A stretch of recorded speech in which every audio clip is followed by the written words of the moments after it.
Alright, hello, citizens of the Nigelverse.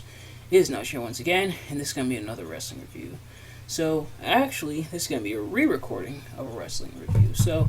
On Wednesday, I recorded and uploaded my review of this particular event, and the audio didn't record, and I didn't find out until it was too late.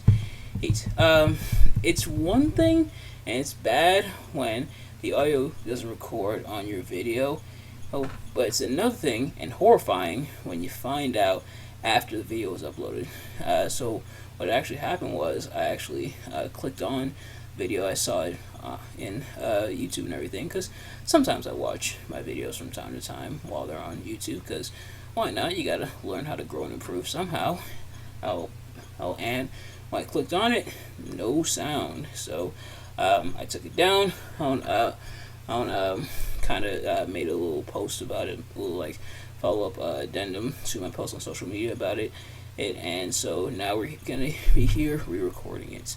The other thing is, it's still warm here in Buffalo, and this time I don't have a sweat rag to come to the rescue, so you might see me wiping my forehead and stuff. I don't think I was doing it as much when I recorded it yesterday.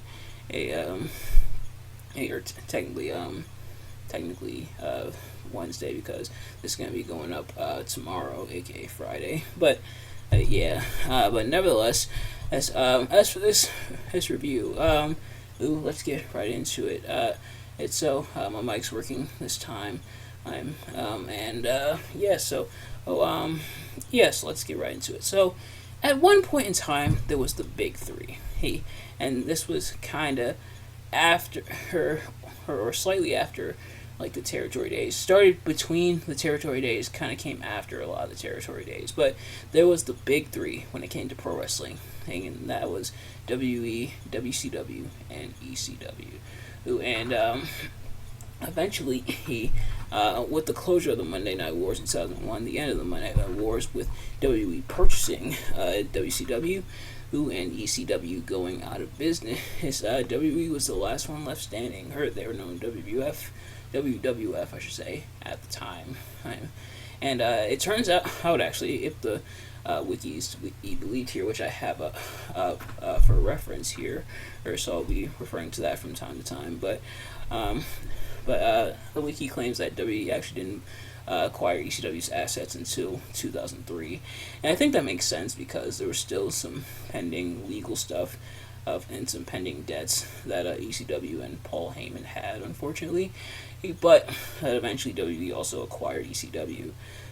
But what happens when WWE not just brings the band back together for a one-night reunion, but also gives a chilling premonition of what would be to come, especially next year?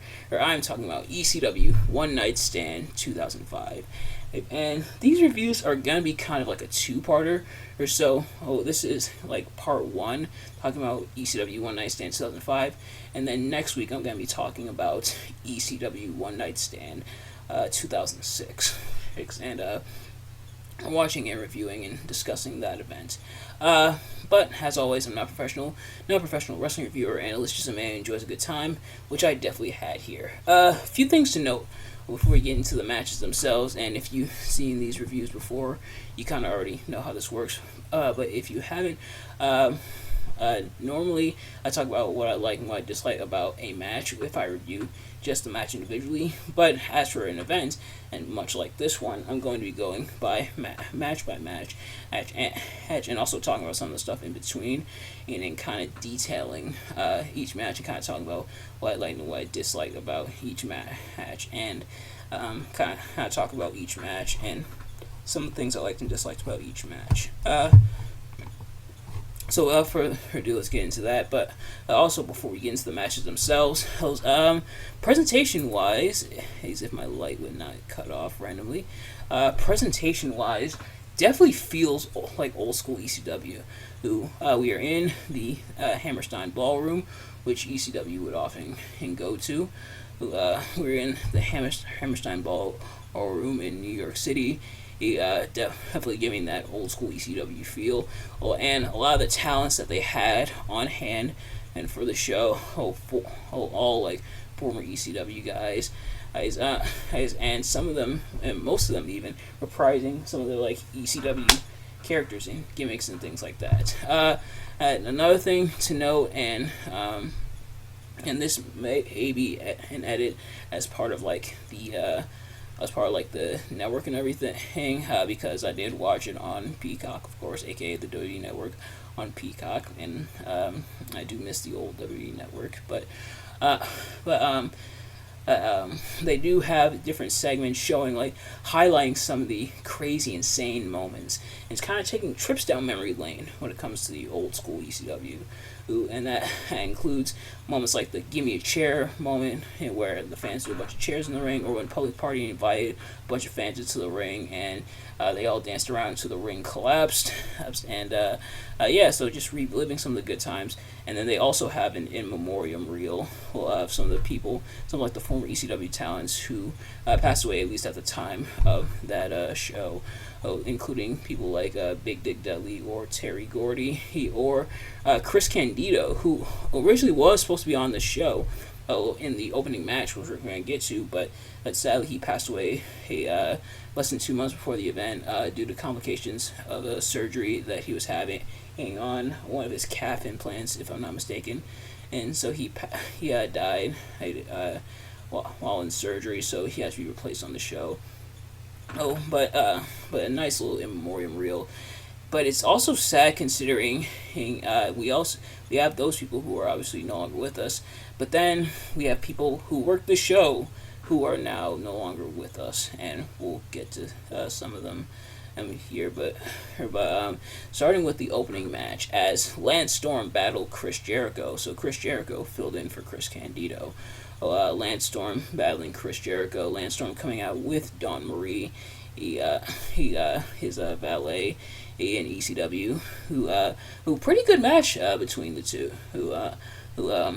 Chris Jericho coming out with his Lionheart persona here, or even though he didn't come out with the Lionheart theme, he came out with his regular Chris Jericho theme that he had at this time, but that may be a network edit, but like sometimes when they edit like a theme on the network, you can tell when it's edited, but other times if you're not really paying attention, you might not notice. But a pretty solid match between the two, and they bring up like the history between the two, how both trained in like the Hart Family Dungeon in Calgary, Canada, and bringing up like Chris Jericho's time as the Lionheart and stuff like that, and Lance Storm ultimately getting the win after interference from Justin Credible, who's part of Lance Storm, who's with Lance Storm as part of the Impact Players.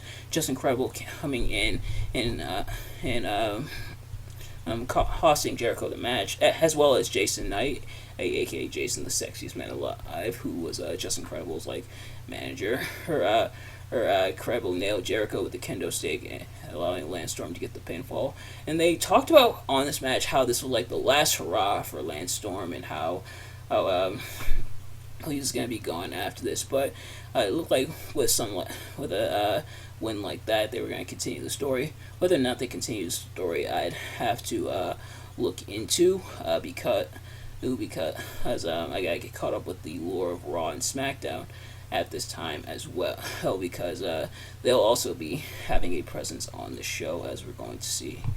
But next up was the three-way dance, because it can't be an ECW event without a three-way dance.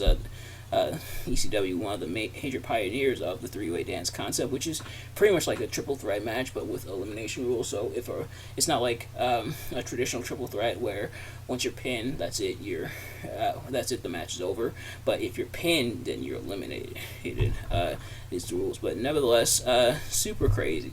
He battled Little Guido, aka also known as Nunzio, which they point out in commentary, which, by the way, the commentators are Joey Styles and Mick Foley, who, with the music and the shirt, are kind of playing into the Cactus Jack persona, which makes sense. Cactus Jack was in ECW, and Nunzio slash Little Guido.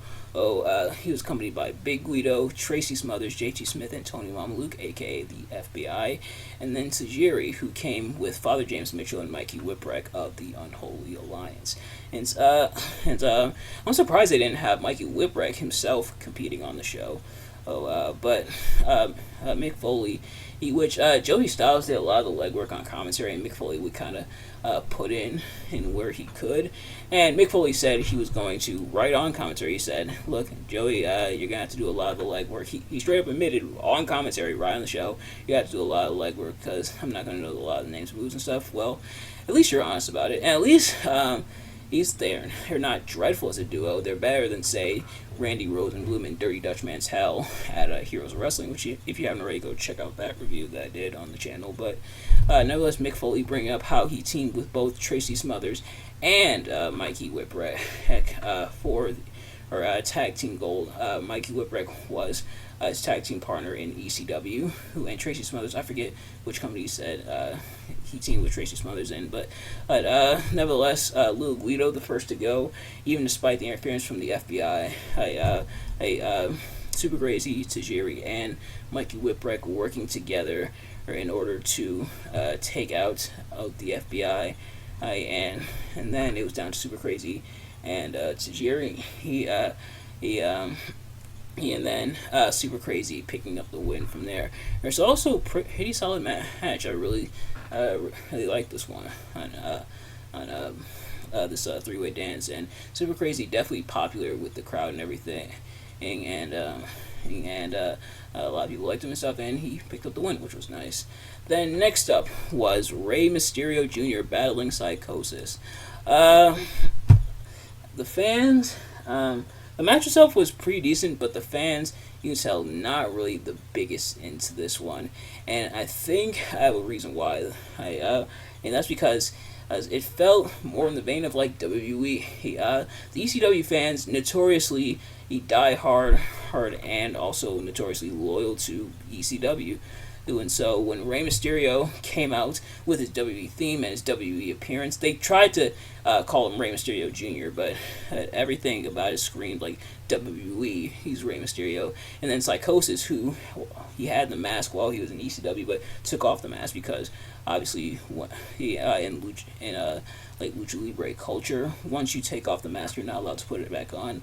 And I believe Rey Mysterio so far is the only exception to that rule, but Psychosis took the mask off. I think Psychosis actually lost it in WCW, if I'm not mistaken, and to Chris Jericho, I believe. Let me know in the comments if that is accurate. But nevertheless,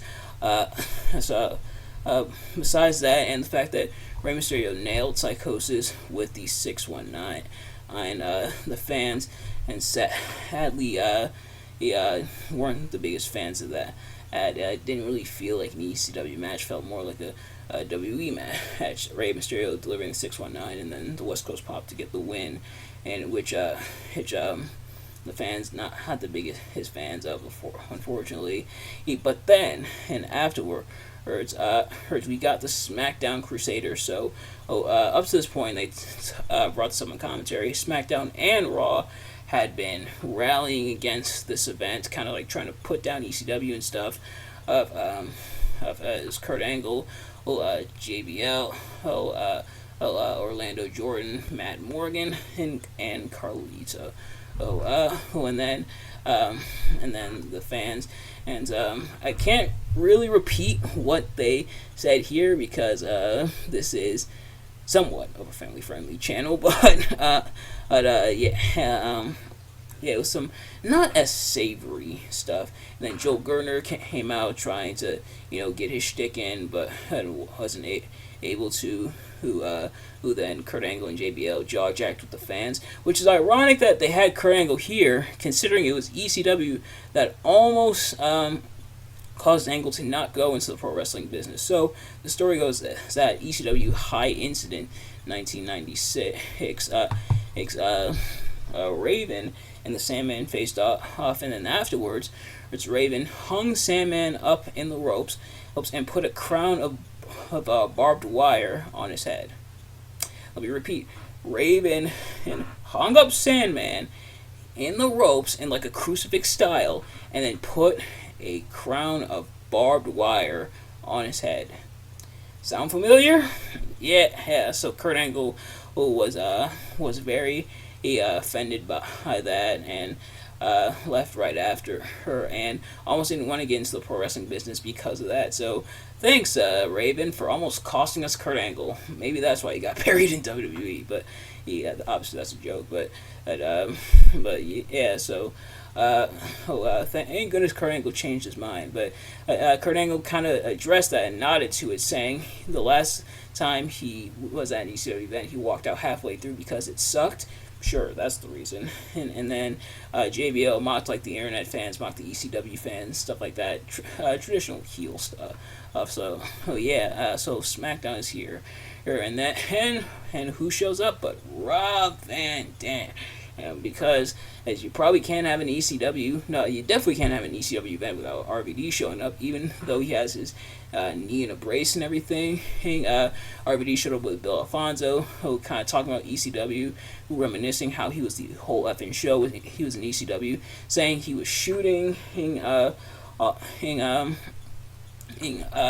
that promo that he's cutting, and that he didn't have a script written, talking about how he kind of like pitched to Vince McMahon to have this show.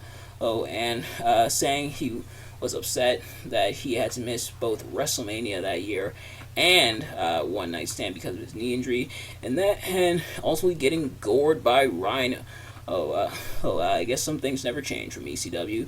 But then Sabu makes the save. And so now we have an impromptu match between Sabu and Rhino, and this match was kind of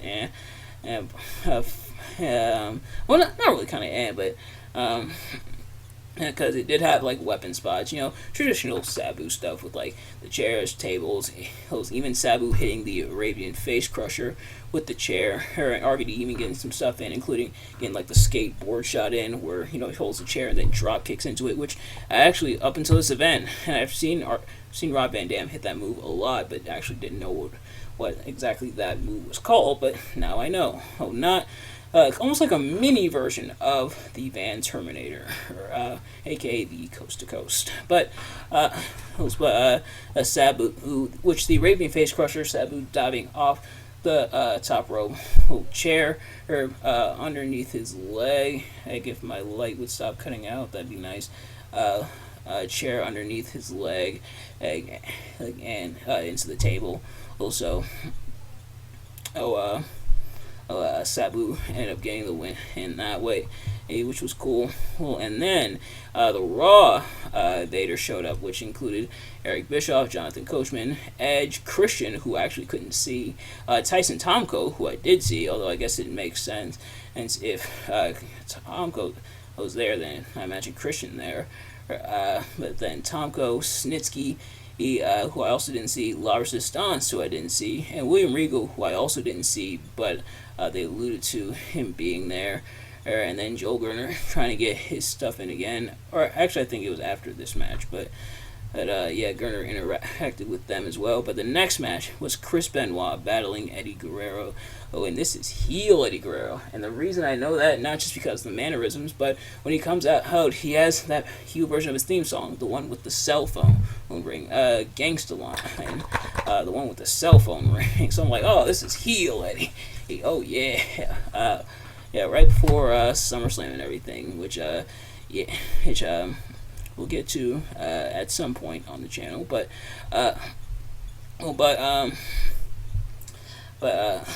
so Benoit and Guerrero, who put on a really solid match against each other. Benoit and Eddie Guerrero, say what you want about Benoit as a person, but Benoit and Eddie Guerrero definitely able to put on good matches, and definitely able to put on a good match with each other. And then Eddie Guerrero eventually tapped out to the crossface. It was kind of weird though, because Eddie Guerrero just sat like this for a minute before finally tapping out. Almost seemed like he was supposed to struggle a lot more, but didn't really. Throughout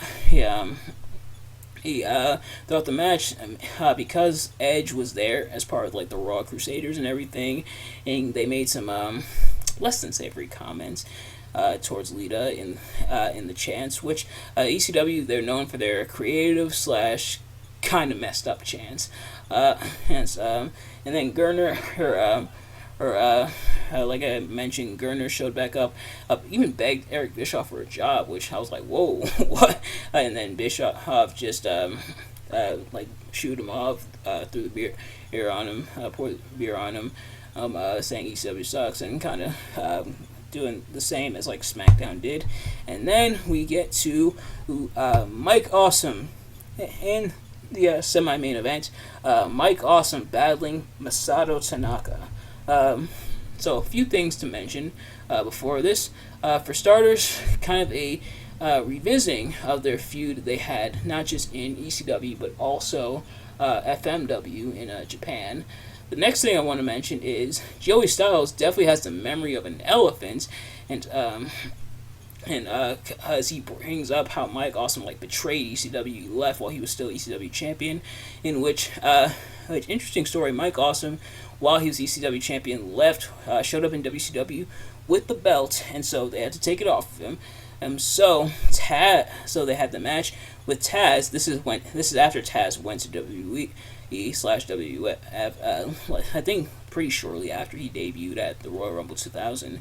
So Taz battled Mike Awesome for the ECW Championship, with Taz winning it from Mike Awesome. So, in other words, a WWF guy battled a WCW guy for the ECW Championship.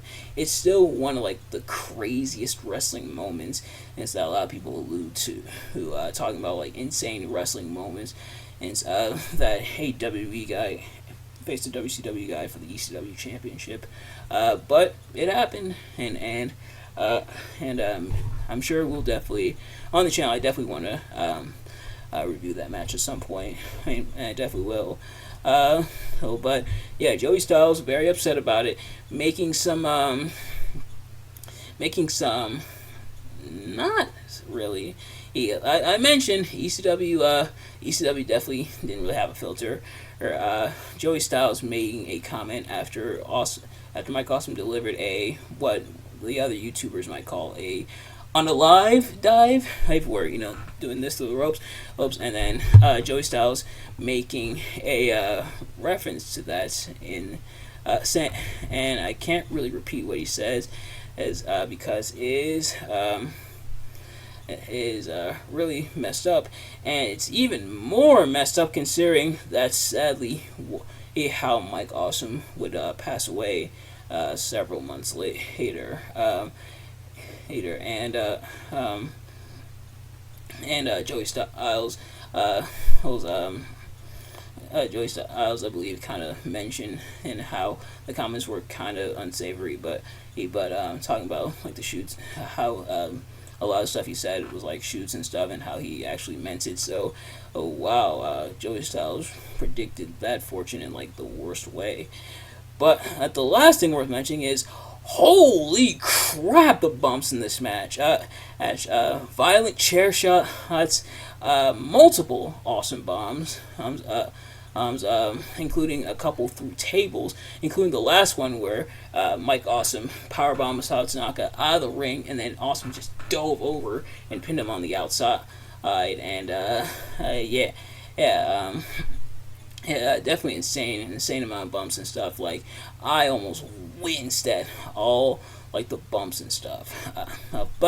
Next up, right before the main event, Paul Heyman comes out, cutting an emotional promo, talking about kind of like what the event in ECW means to him, and then talking about how thanking everybody in attendance and stuff like that.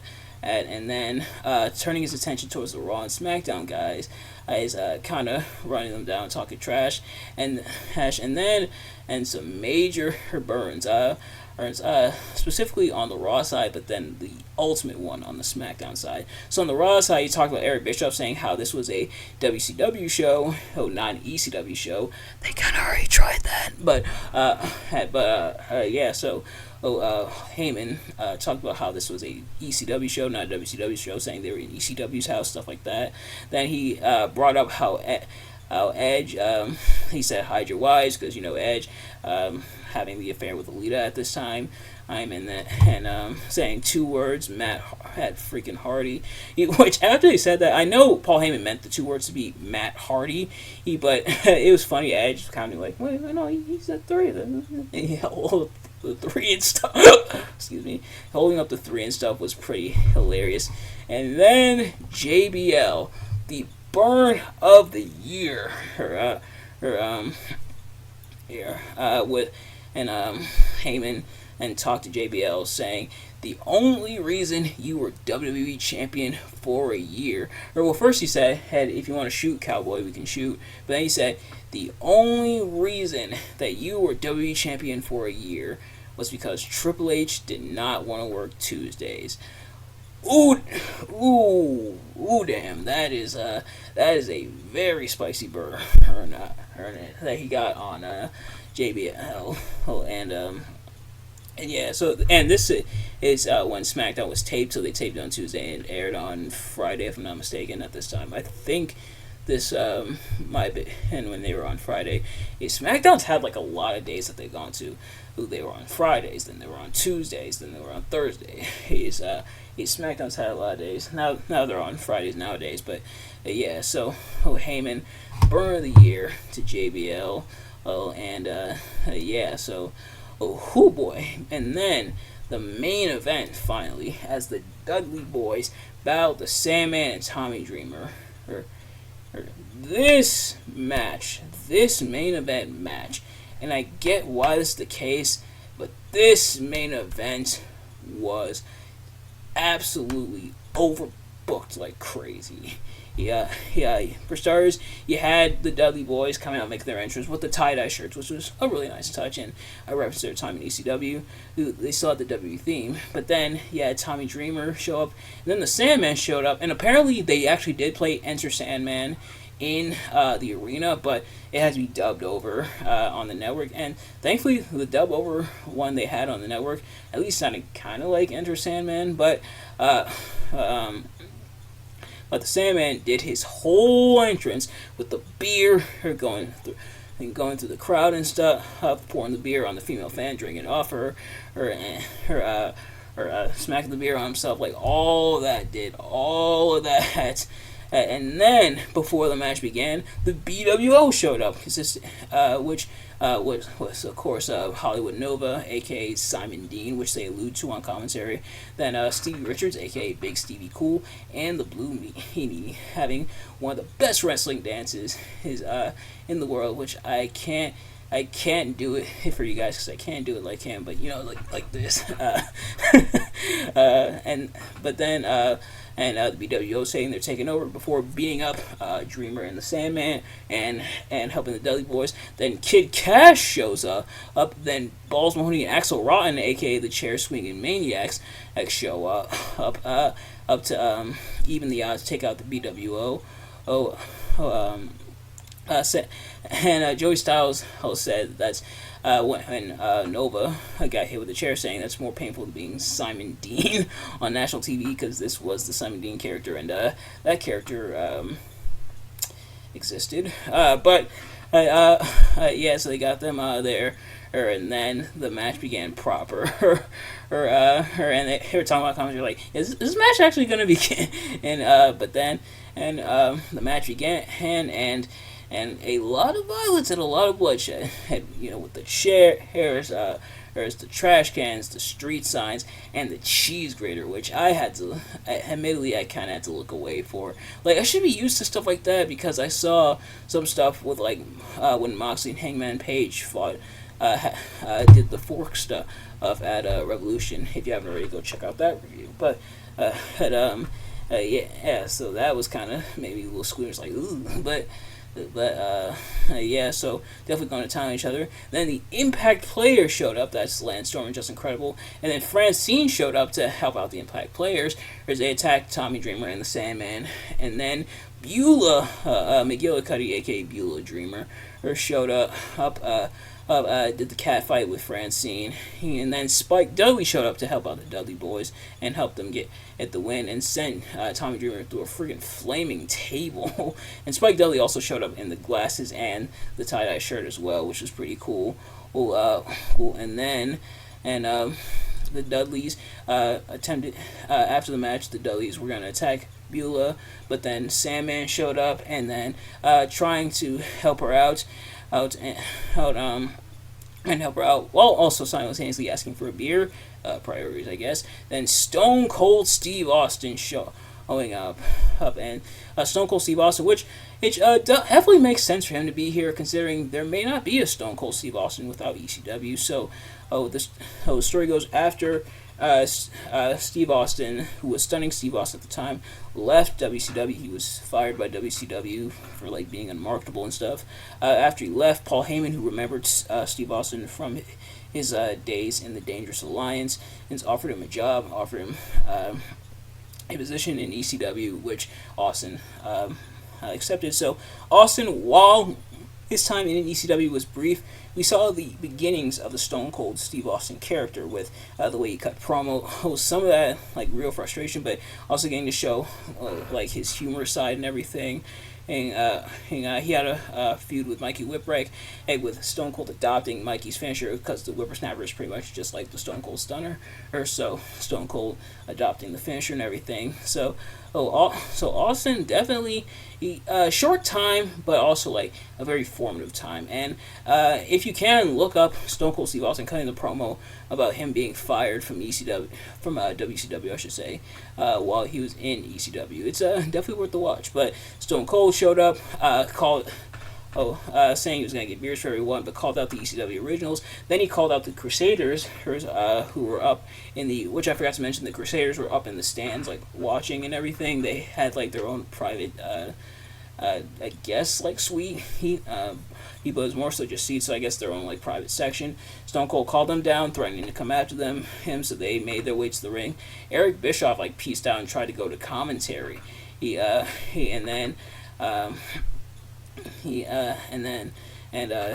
Taz came out, which Taz came out with like his ECW music and everything, which was pretty cool. The brawl happened between the Crusaders and the Originals, including JBL hitting Blue Meanie for real. It's been one of the most talked about moments in all of pro wrestling. Blue Meanie getting clipped for real by JBL. And you can see Blue Meanie like really busted open by JBL. But don't worry, Steve Richards would get revenge for his BWO friend. And after nailing JBL with I believe a chair, really hard, Well, nevertheless, the brawl happened. Taz locked Kurt Angle in the Taz mission, in which, nice bit of continuity, because Kurt Angle was the first person Taz faced when he first came in WWE, and then the Originals came on top, and Eric Bischoff, Austin called Eric Bischoff into the ring and told Mick Foley to grab Bischoff by the head and escort him into the ring, which Mick Foley did. Then they beat up Bischoff, 3D, stuff like that, 619, which the fans weren't as receptive to, but thankfully, I guess, because it was Eric Bischoff tried to win it back, which they also, to the credit, I mentioned how how the fans weren't as receptive to Rey Mysterio and Psychosis, but they definitely did some cool, like, lucha moves and doing, like, high-flying stuff, especially to the outside, in order to try to win the fans back. But Bishop got beat up, and then Austin has Bischoff while Bischoff was lying on the ground. We thought Bischoff said FECW, so Austin, of course, delivered the stunner. Then the Dudley Boys placed him on the truck to end off the show, at least the broadcast, and of course, according to the wiki here, some stuff even happened afterwards. So yeah, what a show, and definitely really felt like an ECW tribute show. Sadly, they weren't able to get every person from the original ECW. There were some major exceptions, such as like Shane Douglas, who actually I believe ran a show counter to this one, on like another kind of ECW reunion tribute show. But but nevertheless, as for this show, if I had to pick the strongest and weakest match of the night, the strongest I probably got to go with either Lance Storm and Chris Jericho because they did really well. The three-way dance because they also did really well, and Chris Benoit and Eddie Guerrero because they also did really fantastic. And then Mike Awesome and Masato Tanaka for all the insane bumps. If I had to pick the weakest though, I might have to go Rey Mysterio and Psychosis. Yeah, so nevertheless, that's going to do it for this event. Thank you all so much for watching. Glad my audio was able to work this time. But thank you all so much for watching. I hope you enjoyed. If you did, please do me a favor. Like, comment, subscribe, share it with your friends. Turn on post notifications so you know every time I upload a video so you can see as soon as it drops. Let me know in the comments below your thoughts on the event. ECW One Night Stand 2005. And my review of it. Did you like to select the event? Did you like to dislike my review of the event? Let me know in the comments. Join me next week. Not sure when exactly I'm going to be reviewing it, but it'll definitely be next week as we look at kind of the part 2, the other sides of the coin, and that is ECW One Night Stand 2006. But in the meantime, thank you all so much for watching, and I will see you guys later. Peace. Alright. Hello, citizens of the Nigelverse. It's Nigel here once again, and this is going to be another wrestling review. So last week, we looked at ECW's One Night Stand 2005, and pretty much like an ECW reunion show, bringing back some of the people that really helped define ECW, and having the ECW vibe and feeling everything, but then W decided to produce another ECW One Night Stand event, although this one's a bit different. Some for good, some for not as good, but pretty much this year's vibe compared to last year. Last year was more of the reunion. This year was more of the declaration as this is how WWE is going to hold ECW, because as although it had the ECW name, this really did feel more like a WWE event, honestly. This was pretty much the sign of this is how WWE is going to be riding the ship. Now, as always, I'm not professional. Wrestling reviewer, analyst, just a man who enjoys a good time, and I still had a good time with this. It's just this definitely felt more in the vein of a WWE event, definitely not really an ECW event, but more a WWE event, and with the ECW name attached, which definitely would be a sign of things to come. So, a little bit of background about this. This is after ECW was announced to be as part of a third brand. So this is after the official revival of ECW. In fact, ECW was going to air the new ECW show, like their new weekly show, literally 2 days after this on June 13th. This actually took place on June 11th. And this event, but the show would air on June 13th, so ECW was officially revived and everything, and so that might explain why this really felt like an WWE event, just with the ECW tag with it, but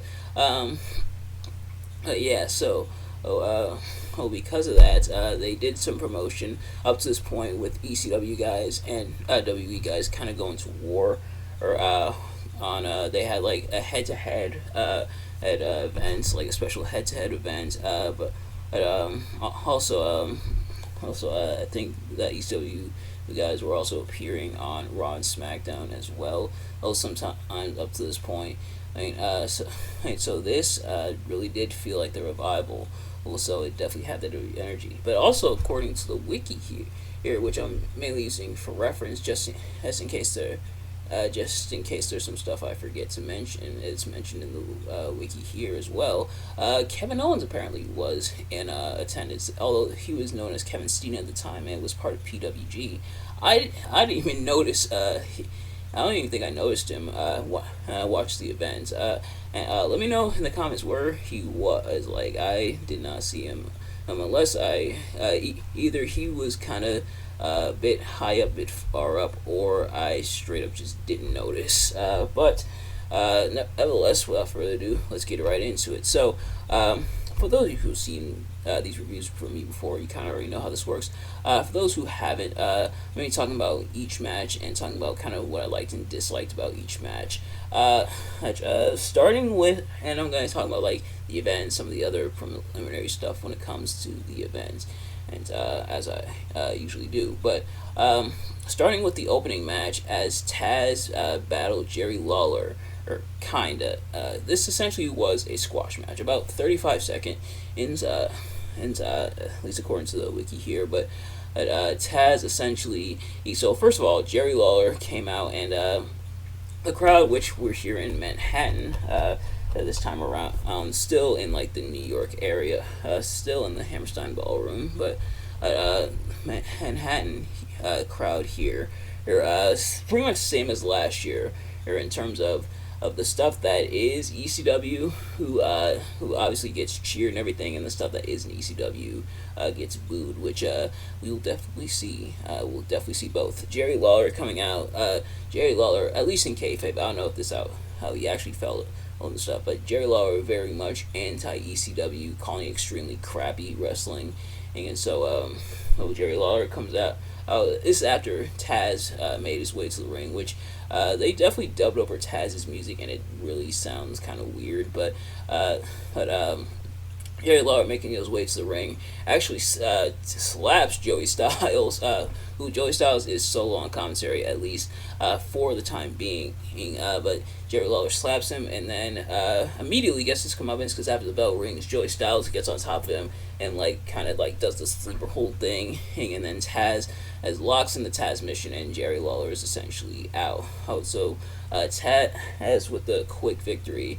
He essentially, just so Jerry Lawler could get his comeuppance, and pretty much to wake the crowd up, having Taz choke out Jerry Lawler. And then Taz comes over and joins Joey Styles on commentary for the rest of the event. And next up, we have Kurt Angle versus Randy Orton. So Kurt Angle is now a part of the ECW brand, coming out with that really cool alternate version of his theme song. On which I actually, a lot of people kind of like feel mixed about it, but me, I actually really like that version. Do I like it as much as the original? Not really, but it is still pretty cool.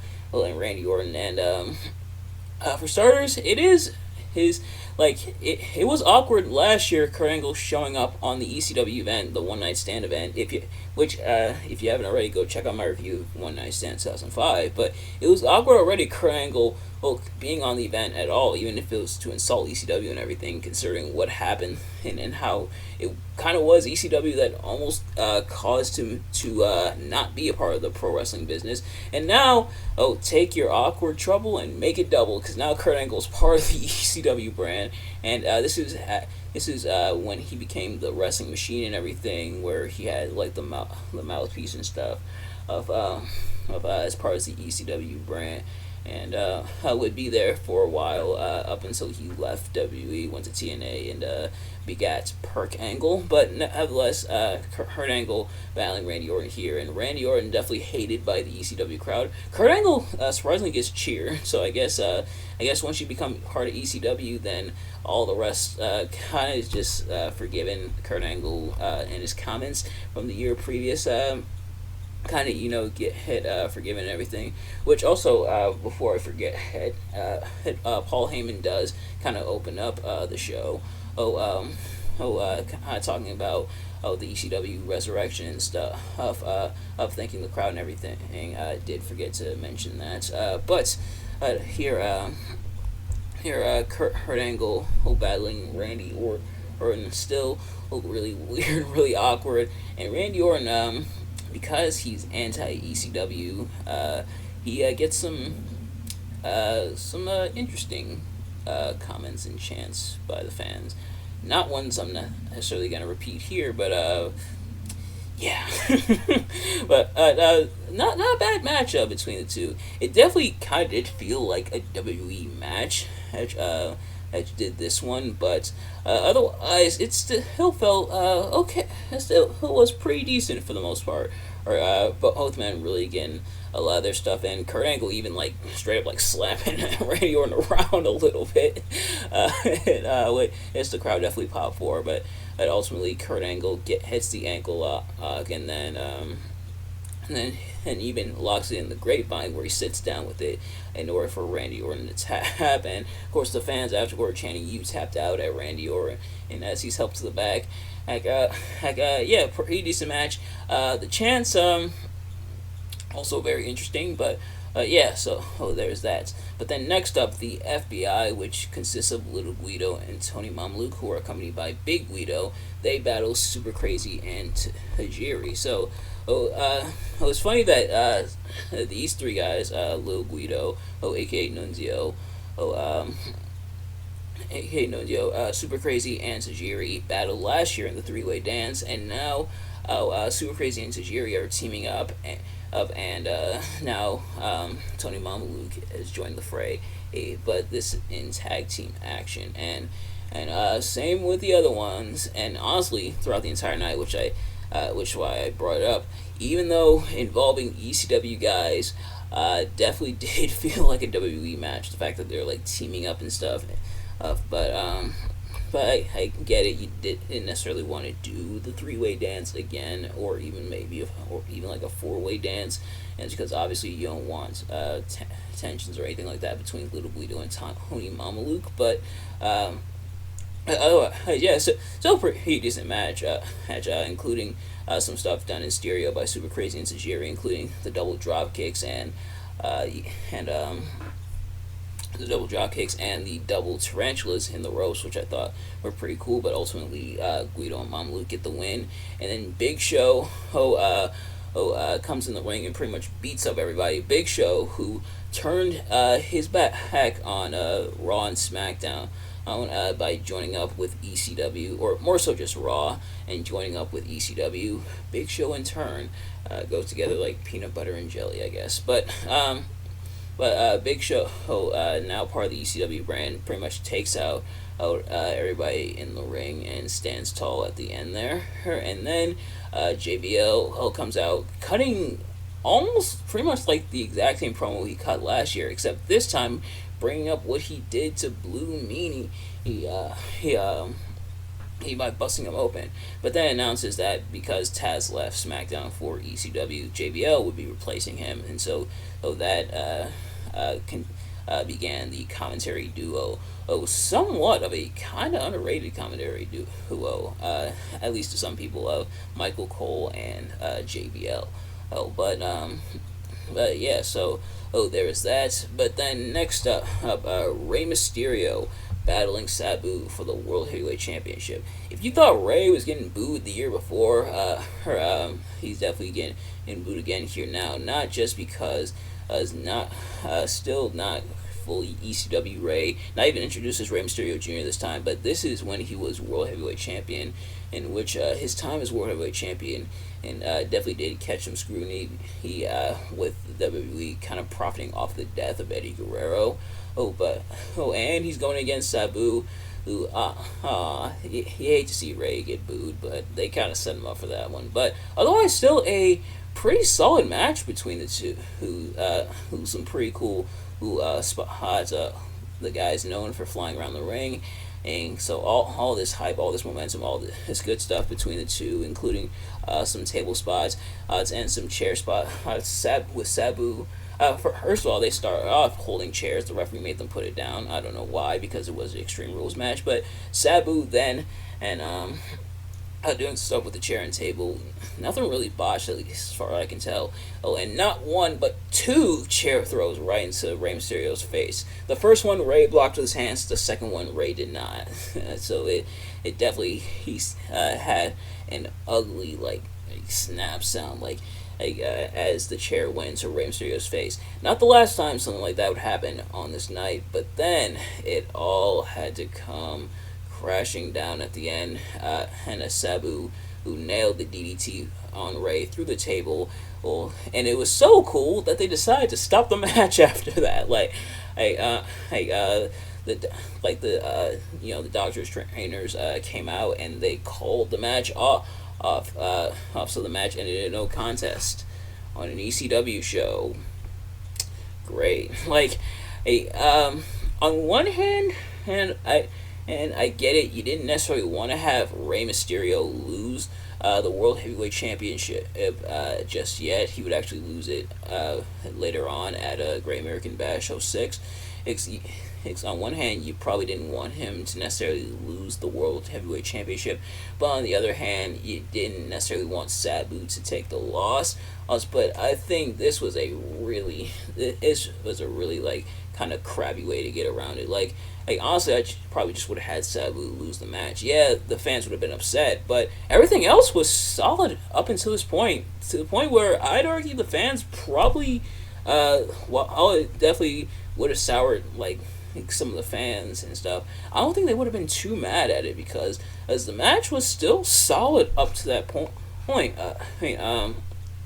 It's the third shortest match of the night at only 9 minutes 10 seconds, but it still was a solid match between the two. So I don't think the fans would have been as mad at if the match had ended with Sabu taking the loss. But unfortunately ended in the no contest, which yikes. But and this is Sabu for goodness sake. This is Sabu, who man known for taking bumps, and this wasn't even that like big of like a major like this was a major. Oh my god, we gotta stop the match like bump. Even in terms of kayfabe, because this is something they had done in this match, like going through the table, like, and now this one they decide, oh, they can't continue, like that's ridiculous. But nevertheless, yeah, it ended in the no contest. It's a really solid match with a really disappointing ending. But then next up is the hardcore match as Edge, Mick Foley, and Lita battled and ultimately defeated Terry Funk, Tommy Dreamer, and Beulah McGillicuddy. You heard me right. Edge and Mick Foley teaming up. How did we come about this? So, after their match at WrestleMania 22, if you haven't already, go check out that review, where I reviewed Edge versus Mick Foley at WrestleMania 22. After that match, Mick Foley turns heel and aligns himself with Edge and Lita, and essentially he sells out and everything, putting down like ECW and stuff, and then him and Edge going to try to bring back the Hardcore Championship, but Paul Heyman having none of that, so Terry Funk and Tommy Dreamer are taking on Edge and Mick Foley. Now it was supposed to be Edge and Mick Foley versus Terry Funk and Tommy Dreamer, and of course Lita accompanying Edge and Mick Foley, but Beulah McGillicuddy gets in saying she wants a piece of the action. She makes a comment towards Lita that I'm also not going to repeat here, and there's some chants here that I can't necessarily repeat. Like I try not to go too dirty. That is, but but nevertheless, so it's made into a hardcore mixed tag in a way. At first they do like traditional tag stuff, and then it just breaks down with a lot of brawling between Edge, Foley, and Terry Funk and Tommy Dreamer. The barbed wire is out. They even have like a barbed wire board, which they use in some spots. And then they also have the barbed wire 2x4 barbed wire baseball bat hat. So, barbed wire, get your barbed wire here. And even Terry Funk, who's busted open with the barbed wire, even leaves for a bit before coming back out all bandaged up and stuff. But from there, Terry Funk takes the spill through the barbed wire board. Or actually, first it was Mick Foley who went through the barbed wire board, and Terry Funk dumped out after him, and Tommy Dreamer taken out, and then to end off the match, Edge spears Beulah McGillicuddy and then puts her in a very interesting pin. And Edge, very interesting pin, and insinuating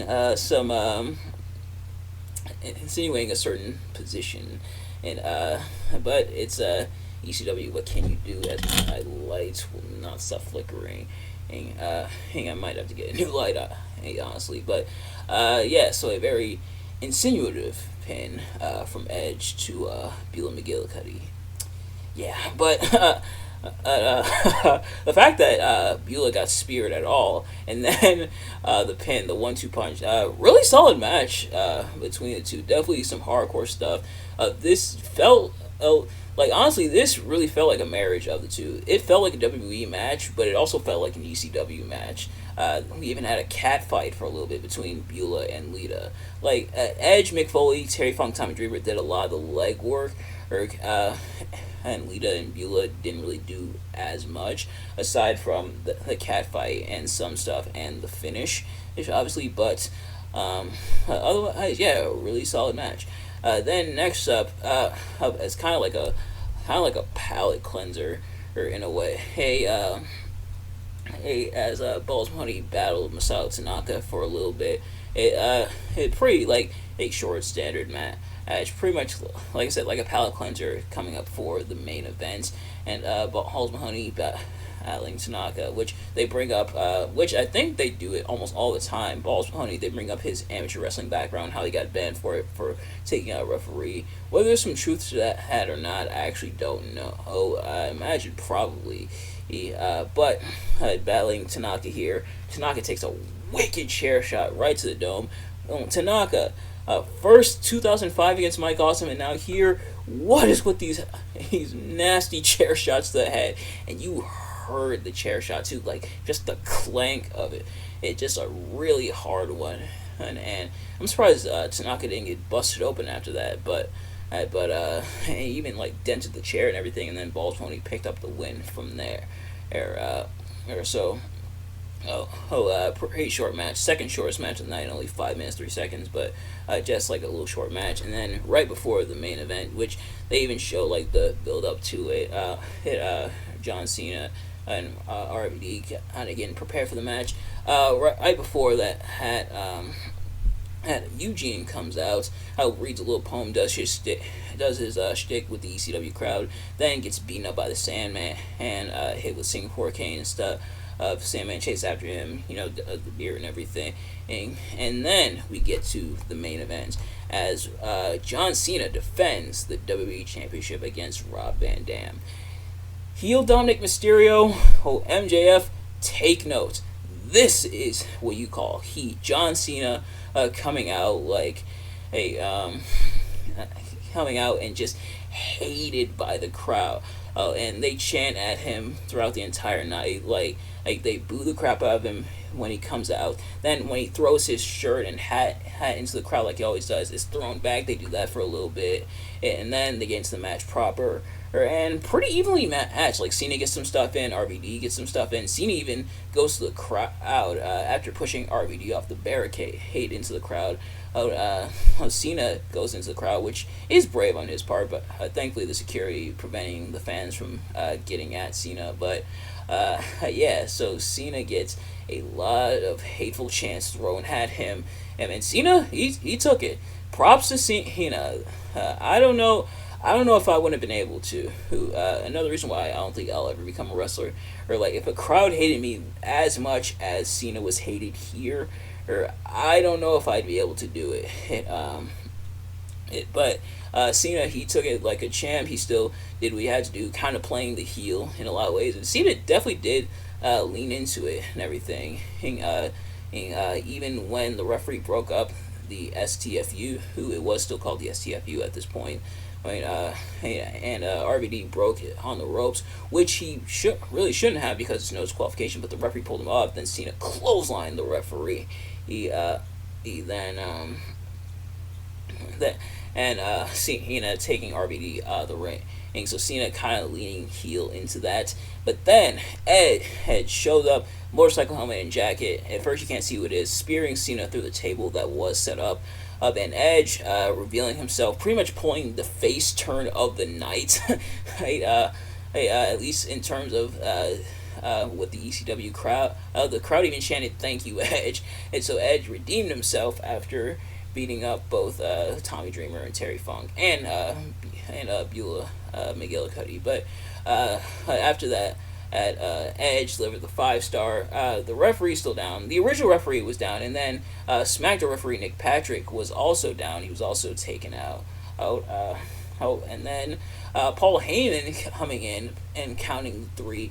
He didn't know Heyman had the authority to do so, but he did, and RVD becomes a new WWE champion, although they declare him the ECW champion, and the locker room comes out to celebrate, and RVD celebrates to end off the show, and I think that was the right call. Like they mentioned on commentary, and I think it definitely was the case. If Cena had won here, there probably would have been like an actual riot, but thankfully RVD picked up the win here and became WWE champion, and would end up holding both the WWE and the ECW championships for a time until he got pulled over with Sabu, and they searched his car and they found weed, and this was before weed became legal. Also, RVD got in trouble for it, lost both of his championships. I think he lost the WWE championship back to Cena, if I'm not mistaken, and then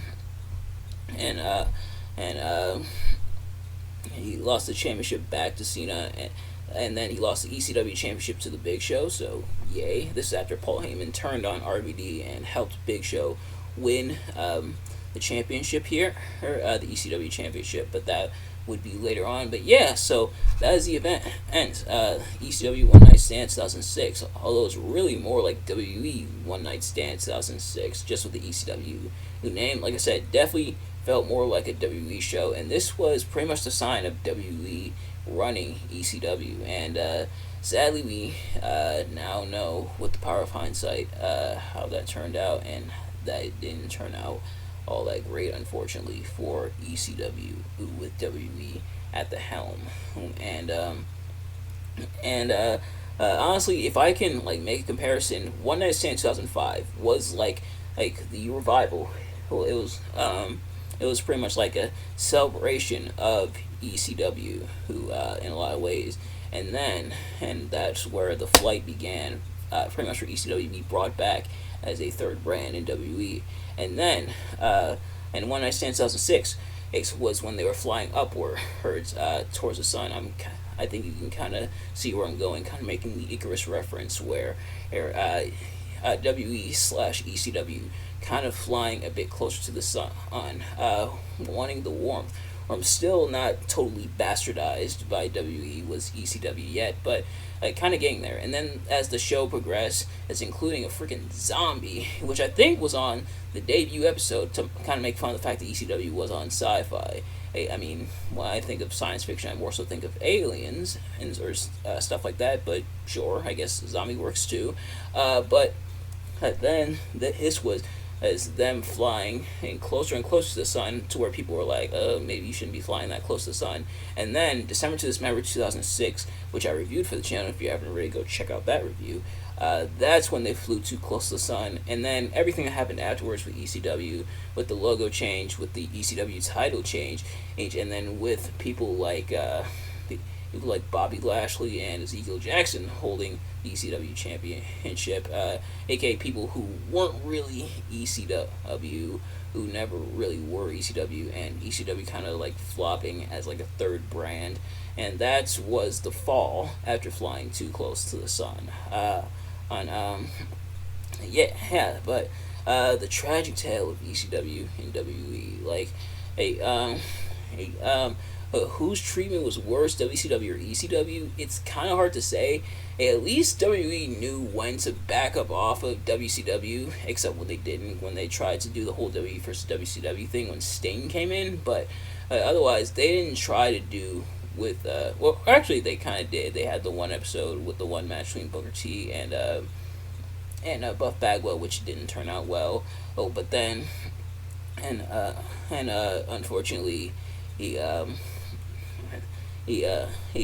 did, that was kind of the end of WCW in WWE. But then ECW, they tried for years to do ECW with it being very much watered down.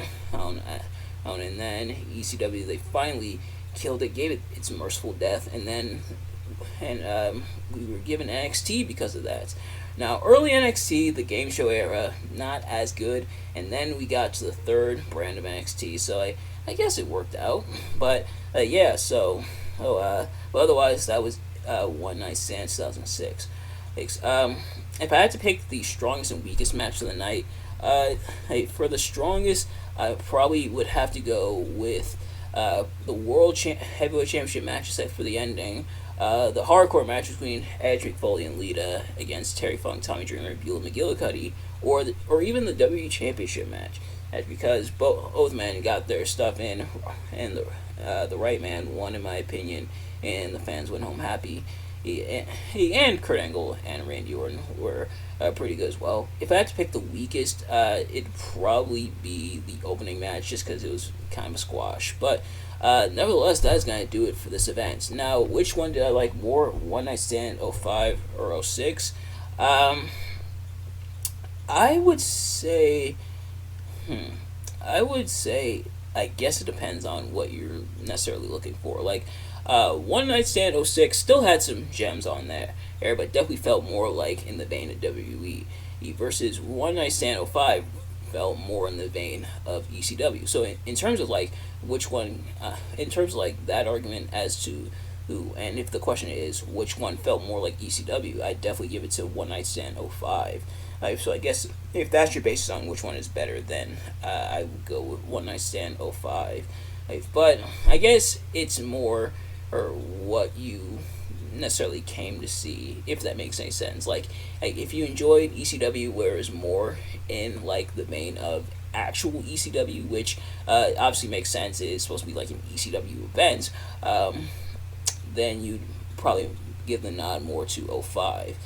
But if you prefer, or I'm not sure why you necessarily would, but to each his own. If you prefer WWE's take on it, you might lean a bit more towards One Night Stand 2006.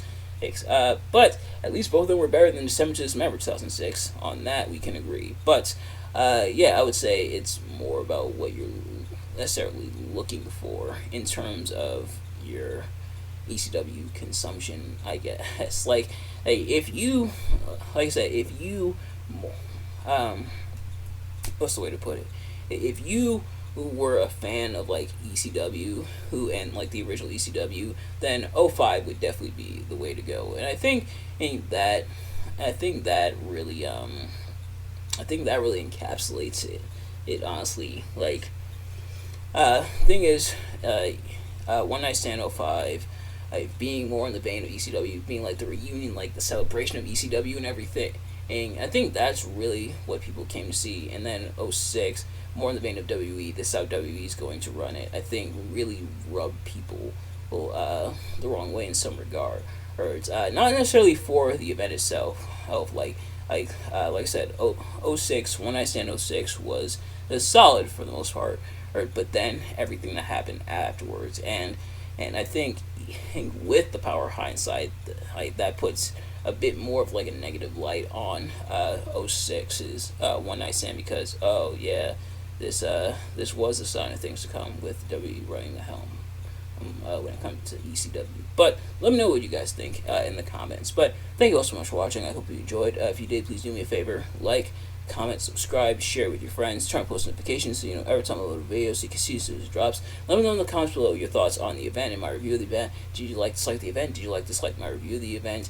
And you know what? I think I've been kind of debating, and I think I might. So later on this week, why not? Let's check out the inaugural episode of WWE CW.